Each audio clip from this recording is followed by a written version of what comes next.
Hello, and welcome to By the Fifth Podcast. It's your boy, Roger Trent, but you already know you can call me Tico. Hey, what's up, everybody? Hopefully you're having a blessed day so far and you're up and at 'em. But today we're going to be talking about a subject, man, that can go so many ways. There's so many things you can talk about. But today we're going to pinpoint it, all right? We're going to be talking about roommates, but we're going to pinpoint this thing today, all right? Because we're going to go other places with this in future episodes, okay? So I want you to picture, all right? I want you to picture being at home, all right? And you got your mouth all ready and you anticipating the taste of a Hot Pocket, all right? I don't know if any of y'all ever had a Hot Pocket or remember Hot Pockets, but man, they're like these little pizza things, you know what I mean? Pop them in the microwave, you pull them out, and they would be cheesy or you know, got pepperoni in them or whatever. And these little Hot Pockets, they're a nice little snack, all right?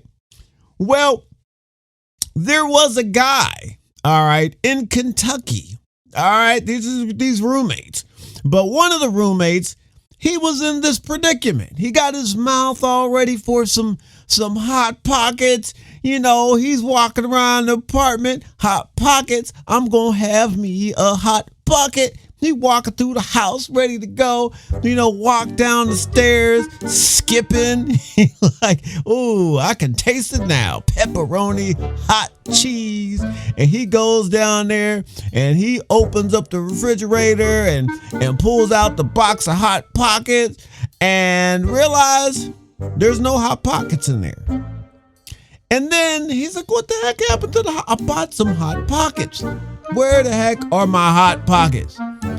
And then he happens to notice that there's empty wrappers on the sink. And he realizes his roommate ate the daggone Hot Pockets. Oh, this man is ticked off. He is ticked off. He like, oh, no, he didn't just steal my Hot Pocket. My Hot Pocket stole my goddamn Hot Pockets. So he goes out there and his roommate comes home and he lights into him.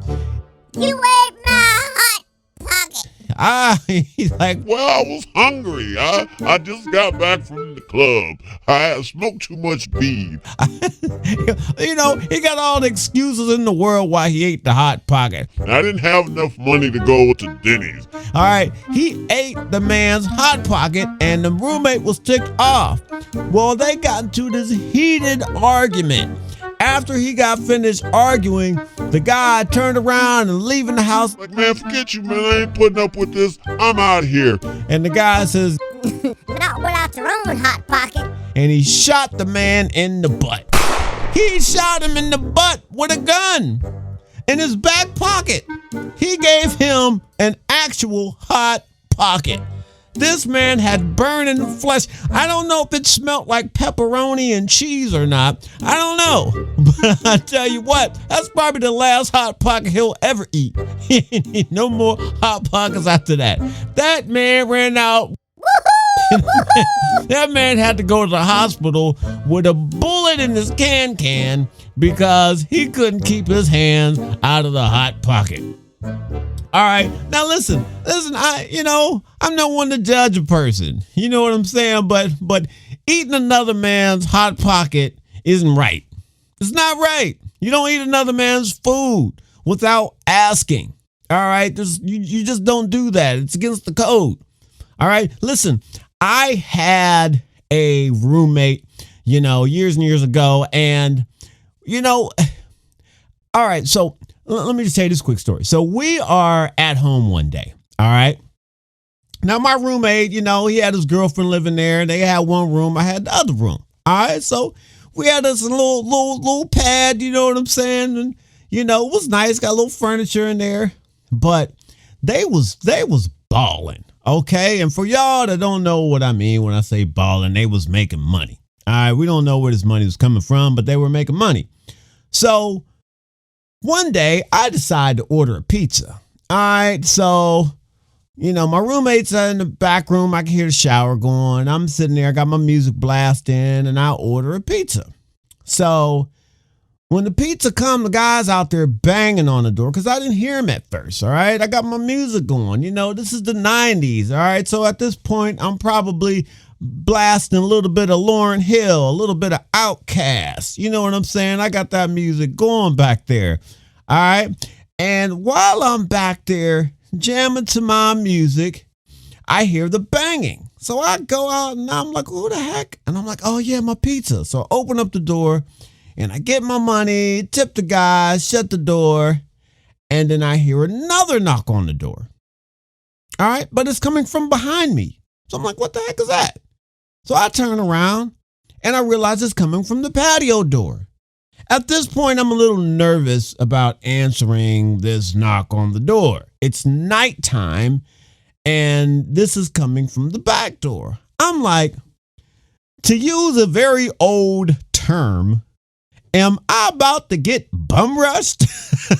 Like, are they about to come get me? What's happening? Are they about to come in here with guns? What's happening? So I reluctantly go over and I pull back the shade to peek out there. And it's my roommate. He's out there butt stark naked. In the dark, with his hands covering his private parts and his other hand banging on the door. I'm like, what the heck? He comes in, shuts the door. I'm like, what the heck are you doing outside naked? What kind of weird stuff are you into, man? He's like, nah, man, I heard a bang on the door. I thought that was the cops, I'm like, so you went out? Yeah. He said, I jumped out the window. Now, let me tell you, this guy was not no small guy. This guy was an easy 380 pounds, if not more. He was a big dude. And he climbed his big tail through this window and rolled outside because he thought the police was banging on the door. Well, I'm like, and I've heard people say, when you do stuff like that, you probably ain't living right. Okay? Your conscience is getting to you. Something's wrong. Well, his conscience was definitely getting to him. Something was definitely wrong. And what it was is he and his girlfriend were stealing credit cards. Okay? I don't know how they were doing it, but somehow she worked with the credit card company and they were getting the credit cards and they were out there just buying stuff. Remember I said they was balling? Man, new shoes, new clothes. I'm talking about every day coming in like it was Christmas, like it was Black Friday. They was coming in with bags full of stuff, going back there just having a good old time. Meanwhile, they're doing it off of other people's money. They were thieves. They were stealing. Okay. Now we all got a pass. We all got some wild stuff. Hopefully they got this stuff together. All right. So, but the fact is, that's what they were doing. And I was their roommate. All right. Do you know what kind of trouble I could have got into had that been the police? You know what I'm saying? Man. So you don't always know what your roommates is doing. So I think it's a good thing to point out that, for those of you, to my flies on the wall, okay, my FOWs, my file, to all my file people, flies on the wall. And those are people for you who are listening for the first time on By the Fifth Podcast. The file group, those people are those who are not in the business of leasing apartments. They are not in property management, but they listen because they like the stories or they like your boy, Roger Tico Trent. Okay. But they're here listening faithfully. All right. I want to talk to y'all today. I want you to know that if you're going to get you a roommate, go through the proper process, please. Let them get vetted out by the property management company. All right.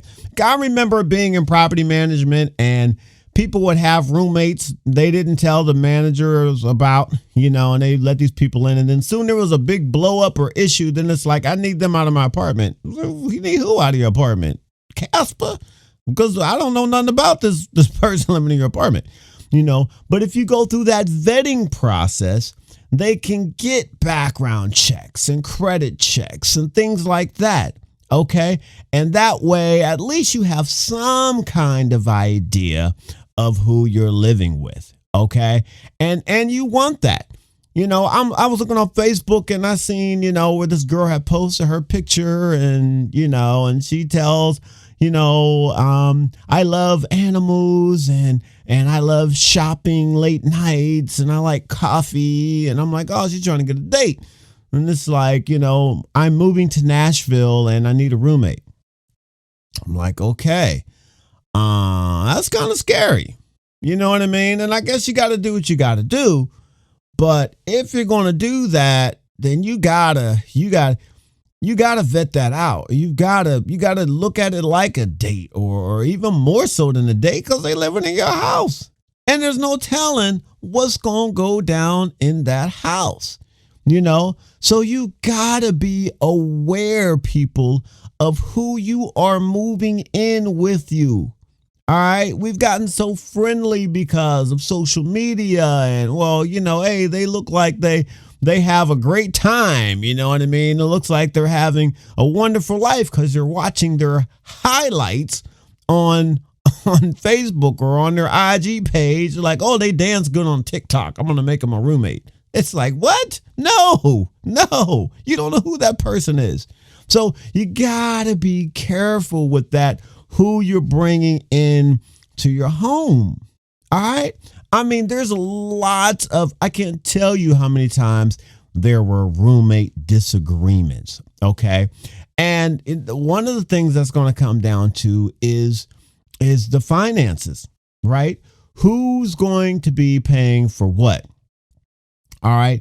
Are we splitting the rent in half? Because there's a lot of places, in property management that I worked at, different apartment communities, they look at it as one amount of rent. So if it's $1,000 for this one bedroom, they're not looking at it as $500 from Becky and $500 from Barbara. No, they're not looking at it like that. It's $1,000. That's your rent. So Becky comes in and she's got a $500 and she's like, well, I don't know what Barbara's going to do. Well, I know Becky and Barbara are about to get kicked out of their apartment because we don't have $1,000. All right. And we don't take partial payments. So I don't know what you want to do with this $500. I would take it back and stick it in your purse until you get your money from your roommate. Okay. Because we only look at it as one amount of money. Okay. So those are things that you need to know. Those are the things that you got to work out. Okay.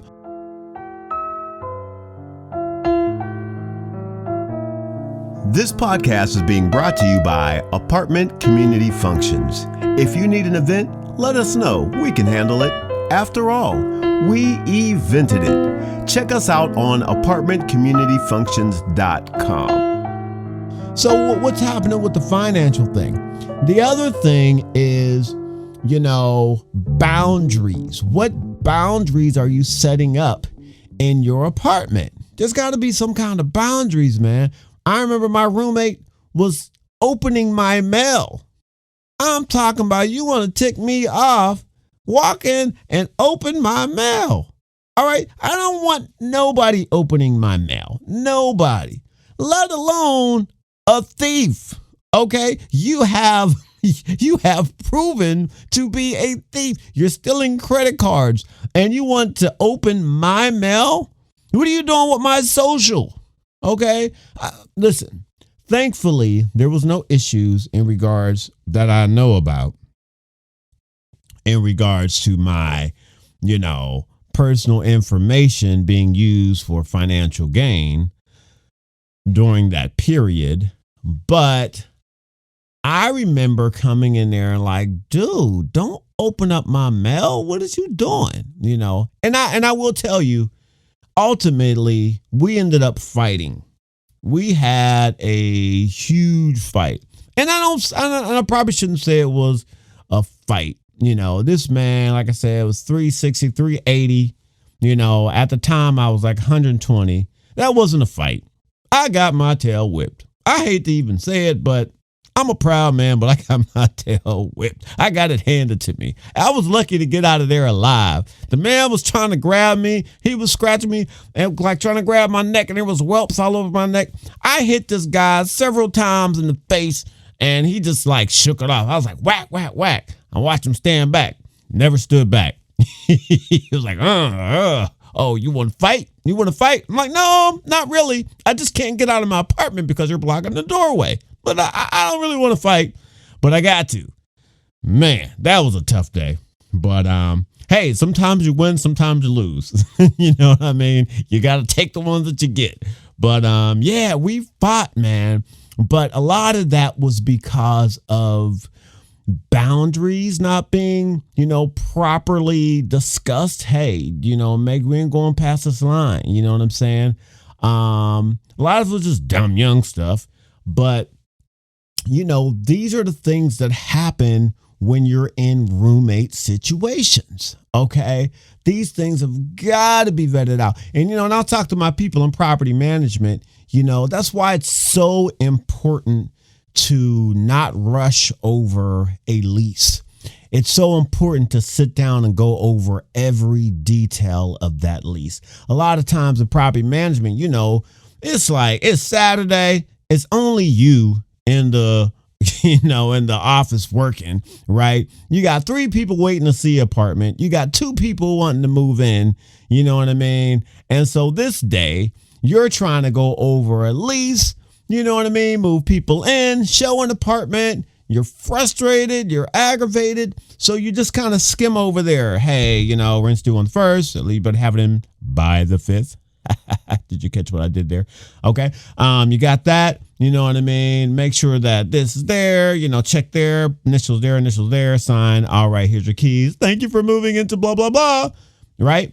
And so these people go away and they're not very, they don't have a really good knowledge of what it is that they're agreeing to. Put it that way, that they're agreeing to. Don't have good knowledge of it. You know what I mean? So these roommates move in and, they end up doing stuff that they're not allowed to do, and then, we're sending them letters and we're flipping out, you know what I mean? Well, it says right here in your lease on, part A, number 3, it's like, okay, but, did you really go over this stuff with them? I get it. They should read it themselves. I understand. And those to my file people, my flies on the wall, absolutely. You need to read that that lease. You need to go over it. You need to understand it. You need to ask questions. You need to ask lots of questions. Okay. Make sure you got a good understanding. All right. So this is going to go both ways, right? We got to explain and they need to ask questions and they need to make sure they're reading it. Okay. That's why it's good if you got to move it on Saturday that lease is being, at least have them come in on Wednesday, and go over the lease with them and let them understand that, and everybody's apartment community is different. So you got different practices, things that you're supposed to do, you're not allowed to do in regards to when they look at their lease, read it, sign it, blah, blah, blah. But you catch my drift, right? You got what I'm trying to say. All right. So you want to make sure you're doing these things so that everybody has a clear understanding when we leave this office, when we take these keys, this is the deal. OK, because you can't come back, and later and say, well, I didn't know that it was, this way in regards to rent and I have my $500. OK, so what you going to do? Just going to mess up your credit? You know what I mean? You're going to mess it up for you to be able to live in other apartments later. You need to know. You got to go after that money. All right. You need $1,000. That 1,000 together. It's got to be there. Right. They're putting you in a bad predicament. That's why you have to let that thing be vetted out. So you know ahead of time. At least I know they pay their bills. At least I know that, you know what I mean, that they've been consistent. They've lived with roommates before. They've had apartments before. They've done right. All right. What's up with the damages? You know what I mean? Your roommate got a dog. The dog is pooping everywhere. There's pee all over the place. You move out and it's like, tag, I didn't know. You know what I mean? I walked into their room and it was soiled. Guess what? You might have to pay for that. You know what I'm saying? Your roommate, if they don't come up with the money, somebody's got to pay for that. Right? So you got to think about that type of stuff. Your roommate got a temper. They punched a hole in the wall. Somebody got to fix that hole. All right? Somebody has to fix it. Okay? You say, well, I pay for maintenance. Yeah, we're going to pay a little bit more for maintenance because of that hole. So I hope you got some extra cash. You know what I mean? There's no clubbing this weekend. We're fixing holes. All right? So these are things that you got to think about to my foul people. All right? The roommate situation can be very complex, and the roommate situation can become deadly. All right. Thankfully, the man who got shot in the butt, he survived. He's not going to eat any more Hot Pockets, I'm sure. But, he's got a little mark in the back of his butt to be a memory. All right. Somebody, he gets married, you know what I mean? And his wife was like, what is that on your butt? And he's going to say, Hot Pockets. You know what I'm saying? Because he'll never forget. He'll never forget what happened to him that day he ate somebody else's Hot Pocket. All right. So we want to be clear about whose Hot Pocket we are eating. Is it our own? Did we pay for it? I digress. But y'all catch my drift on this, man. You've got to have boundaries, and they need to be vetted out. And as far as my people in the management business, we have to educate these people and make them really understand what they're getting into when they decide they want to, live together. Okay.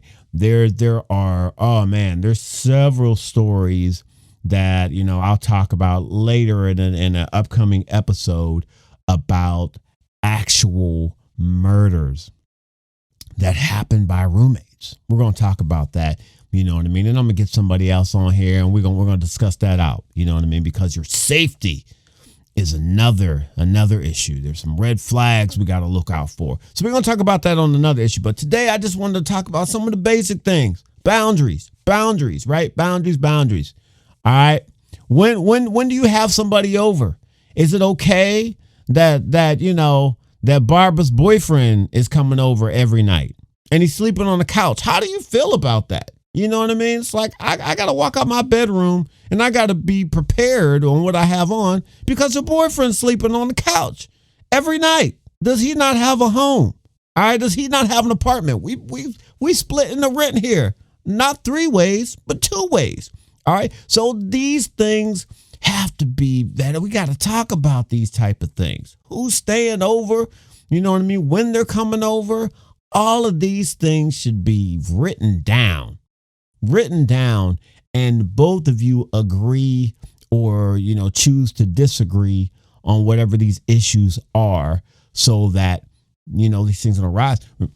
Remember, we are all raised differently. We all come from different backgrounds, right?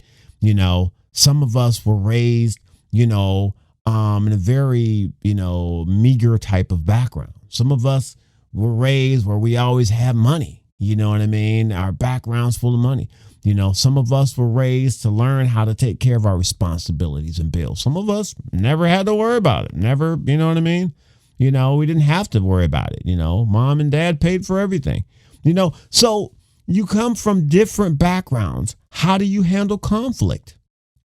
Everybody's different with that. You know what I mean? Some may come from a background where they seen their parents throw bottles across the room and fight and police showing up all hours of the night. This was your norm. There's other people, they never even heard their parents fight, right? They never heard, not that it didn't happen, but they didn't hear. That's not how they did it. That's not how they handled their conflict. Okay. So, you're having 2 people coming together from 2 different backgrounds and occupying a space together. Lord knows, what's going to happen, in those months. So do you want to do a 6-month or do you want to do a 12-month, right? Are you comfortable doing, 12-month? I've seen some where they had deals where there was like 16-month leases, right? So do you want to do that your first time around with this person? You know what I mean? How do they get out of the lease? right? How do they get out if they want to move on, but you want to stay, you want to put somebody else in? What is the process for that? Okay. These are things you got to ask. All right. Now, listen, if you have questions for me, in regards to apartments, if you're a part of my file community and you're like, hey, this is happening at my apartment, what can I do about this? Or how can I do that? Man, email me at bythefifthpodcast@gmail.com. bythefifthpodcast@gmail.com. If you are in the industry and you're like, hey, I got a question about this, or you know what I mean? Can you do a podcast on this? Or I have a story that you would love. Email me bythefifthpodcast@gmail.com and we'll make it happen for you. Okay. So listen, we appreciate you. Shout out to Sahara out there, listening to us. She's a part of our file community. I appreciate you listening to By the Fifth Podcast. And listen, I give love to all of you people out there that's been listening to us.